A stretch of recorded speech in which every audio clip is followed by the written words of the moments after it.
Hey beautifuls, this morning I'm going to talk to you as I prep my food for the day. I made a video yesterday but it didn't turn out, so this is kind of my redo. I want to talk to you today about discipline and I guess the excuses. So I got told I'm not as disciplined as you. Well, discipline is just a creation of habits. And you do those habits and that people say you're disciplined. It's not that you have willpower. Willpower is totally separate. But I guess it's discipline is kind of like motivation with habits attached. So you make your own motivation. And I guess I say to those people, I'm going to be chopping my veggies. If you can't stick to this way or you can't find a way to do this, then you don't want it bad enough. And I don't say that to be mean.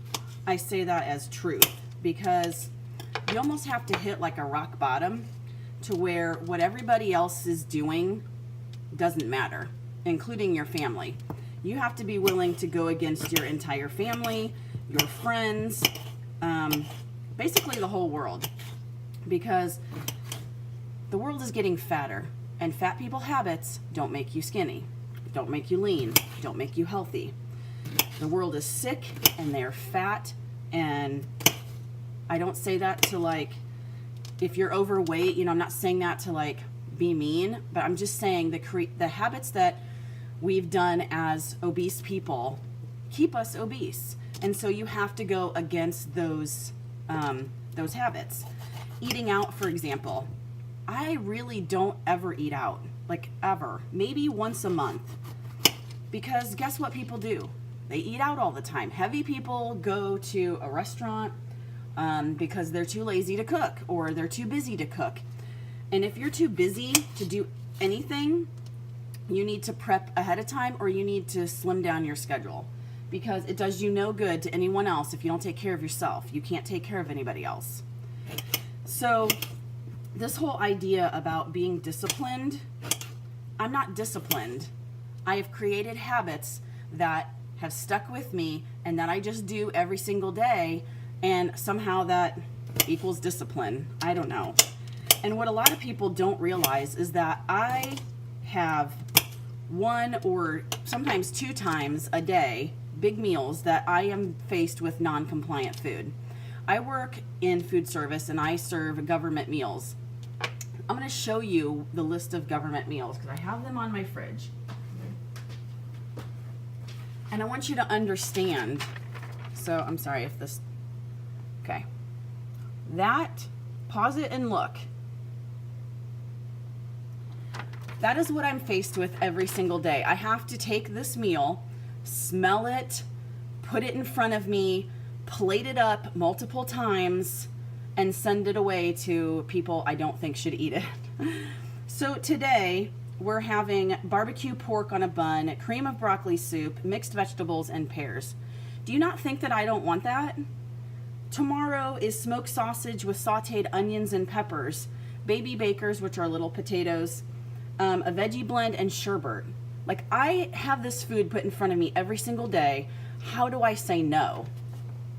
Well, I've created habits that have stuck with me, which gives me discipline and apparently whatever.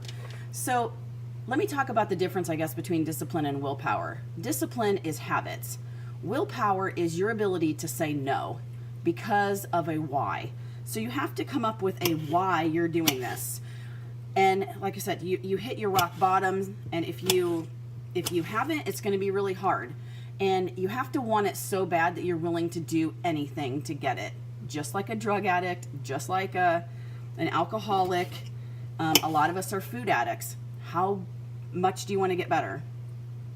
So you have to want it so bad that you'll do anything. Well, that's kind of where willpower comes in. You have X amount of willpower a day. Some people have less, some people have more. You don't want to use it continually throughout the day, because by the end of the day, you're going to have used all your willpower and some snack's going to come along and ruin it. So what you have to do is you have to create habits to fix that situation so that you don't have to use willpower.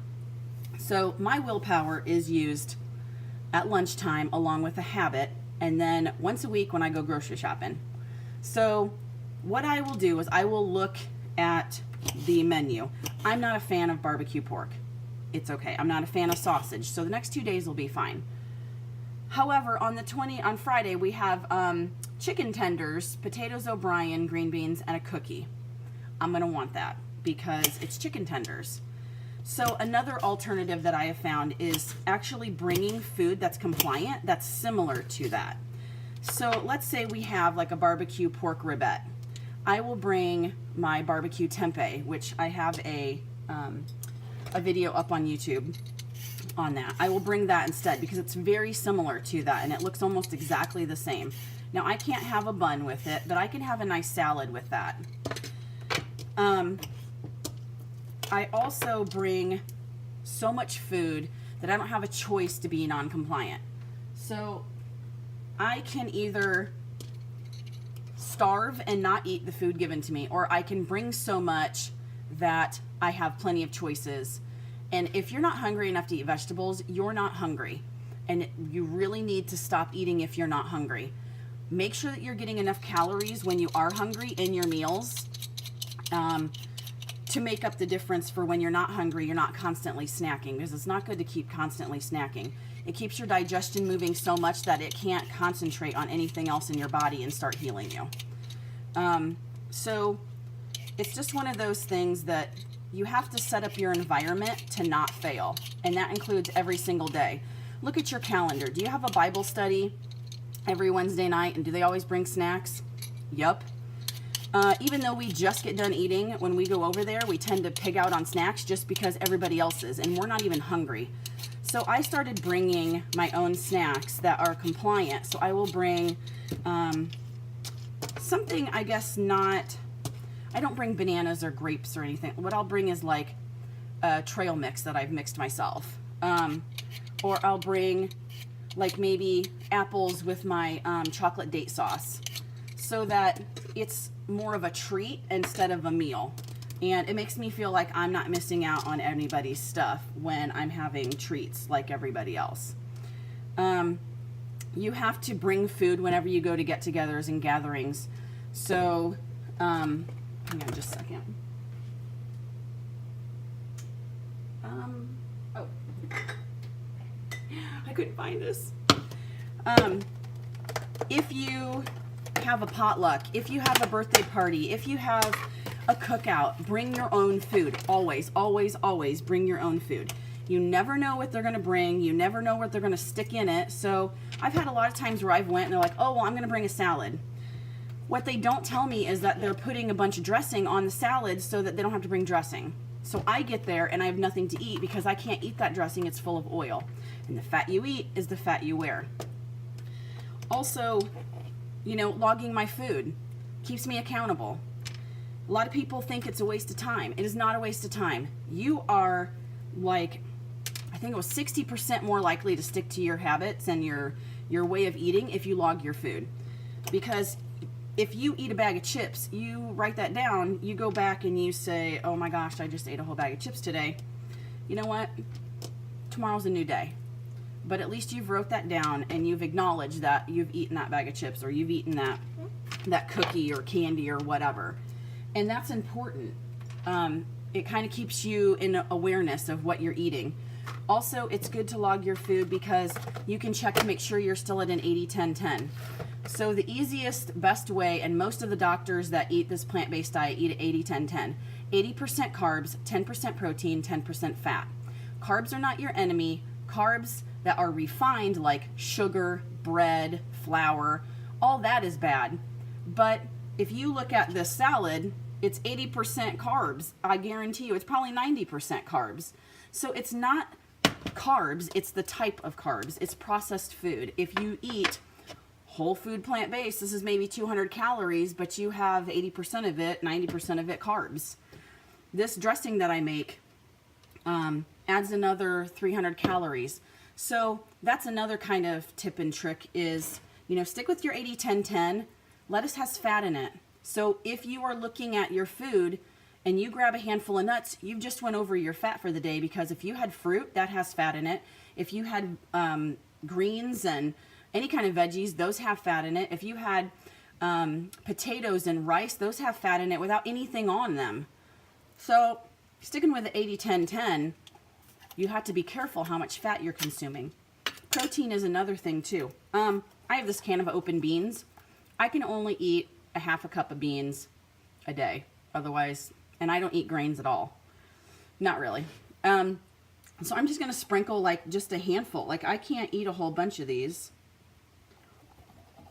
I'm just going to sprinkle a handful on here and put the rest in the fridge. So I get like 4 servings out of this can. And that's all a serving is like a half a cup. So I am so not prepared. So it's about how you eat and how you calorie stack, I guess.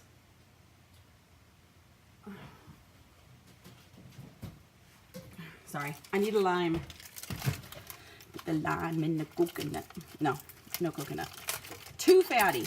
I don't eat nuts. I barely eat seeds. I don't eat any grains.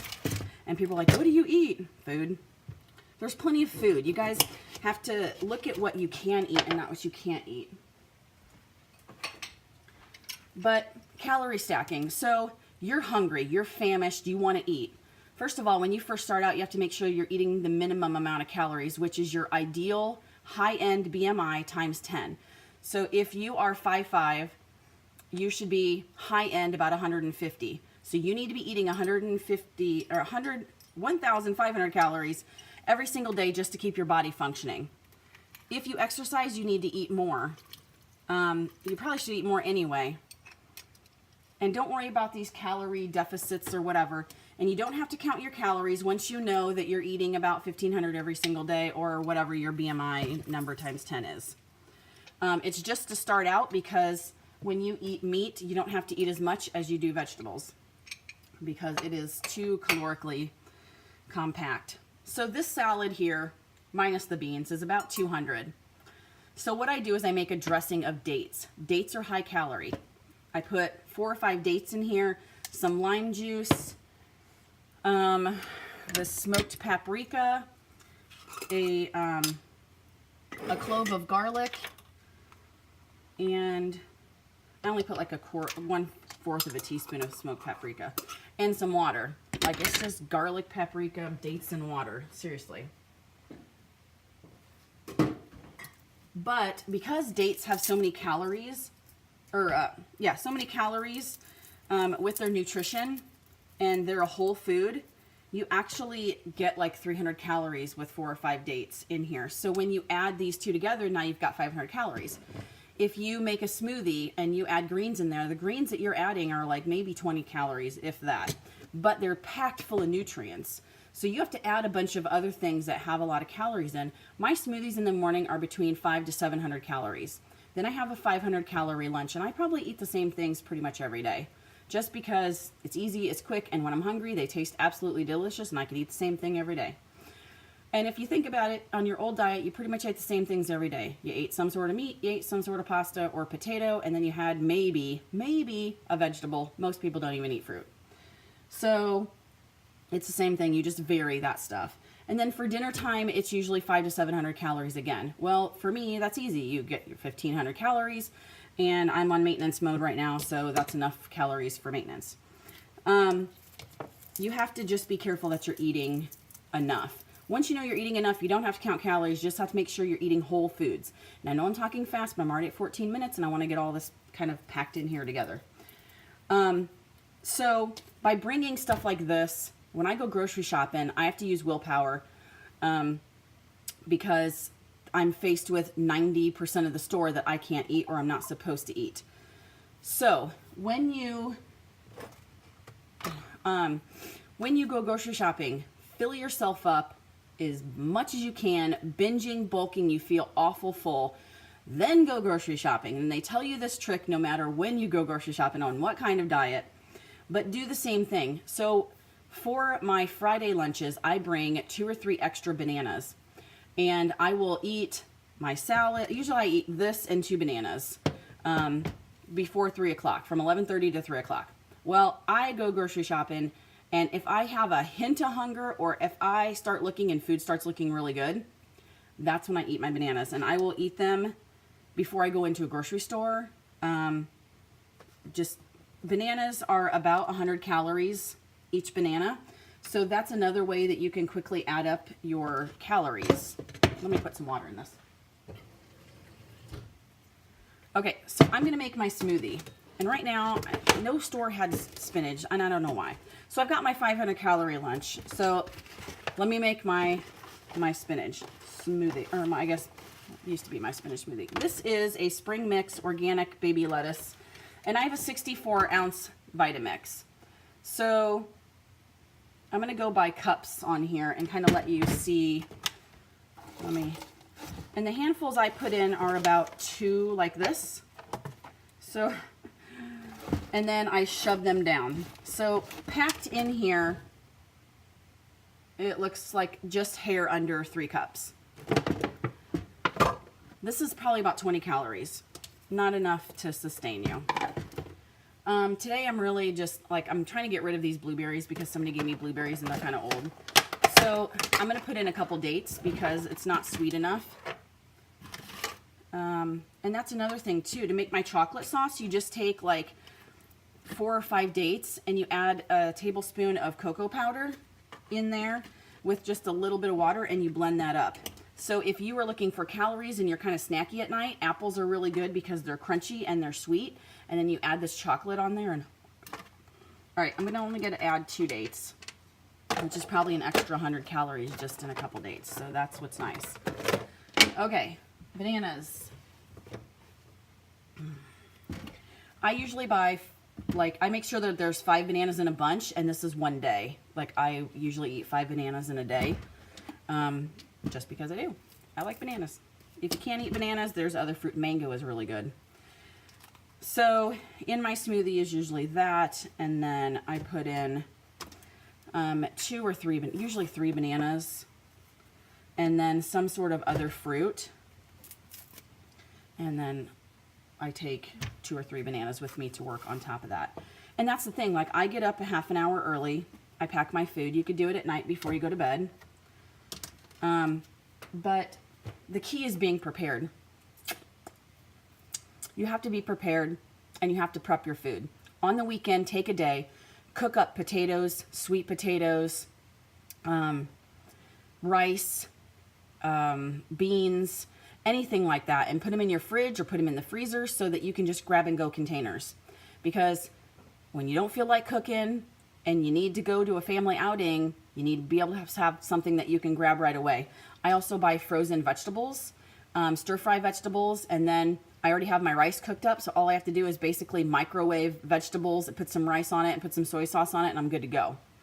So little things like that are keys to success that will keep you going. It's not about discipline. Disciplines are just habits. You create these habits, and by creating habits for you, your family kind of falls in line with these habits as well. If you set up a habit that you only eat out once a month, you know, and then that's your habit, your family will fall in line. Make it the same day every single month, like the 3rd Friday or whatever. Make it a game night. Make it fun for everybody.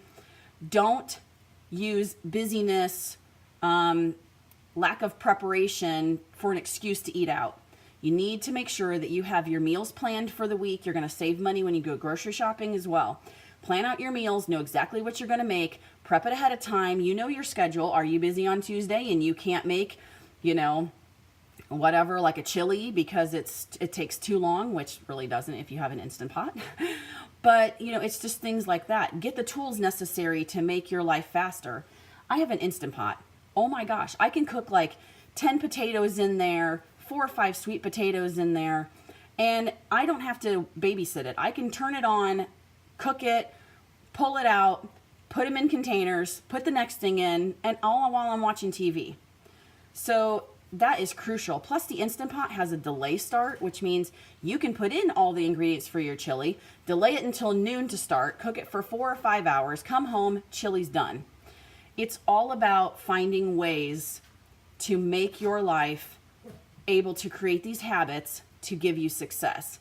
It's not about discipline. It's not about willpower. It's about setting up your life so that you don't have to use willpower to say no to things, and you don't have to be, you have all these habits. You're not disciplined. You have habits.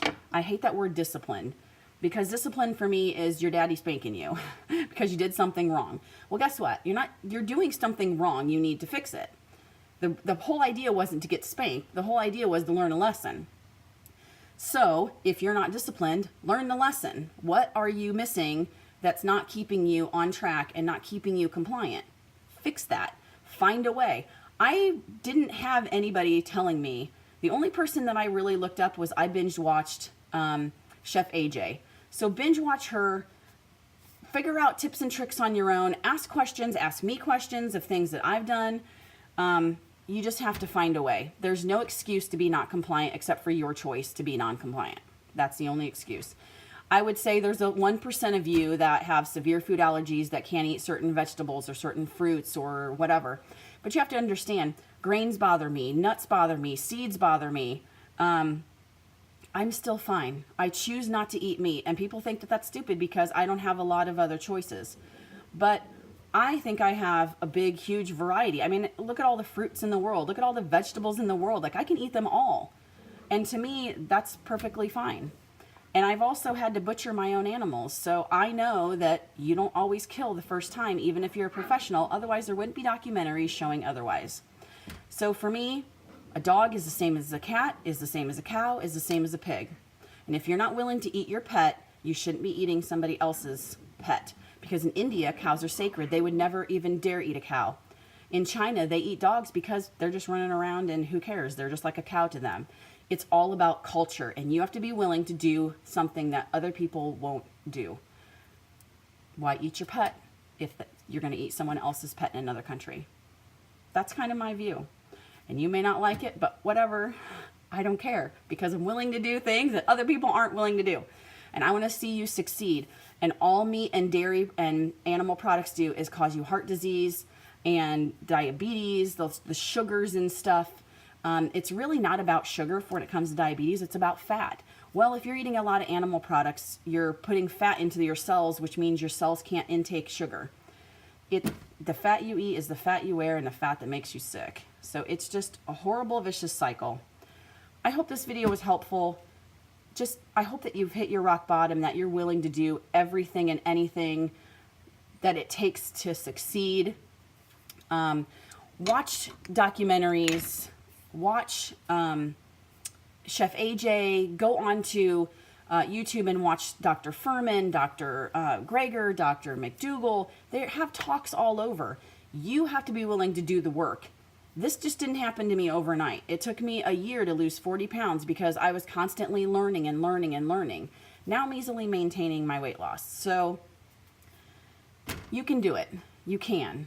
You just have to choose to do it and set up your life so that you can do it. And I'm sorry if your life is so busy and it sucks, but you have to change that. It's just part of growing up and becoming an adult, knowing that you matter, that you need to be taken care of, and no one else is going to do that but you. No one cares that you're eating healthy. No one wants you to eat healthy. They'll try to sabotage you every chance that you get, even your own close family.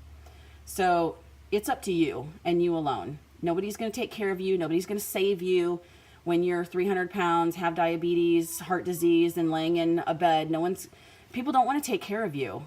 Like, it's a sad, sad world in the first place, but you have to make sure that you're healthy for you. You need to take care of you. Nobody else is going to do it. Nobody else really cares. God cares, and God gave you the tools through me and through others to help you, and you can do it. So, again, I hope this video was helpful. I know it ran super long, but if you found it helpful, click like, hit the subscribe button, click the little bell for notifications so that you can know when I upload another video. And until next time, God bless and have a great day.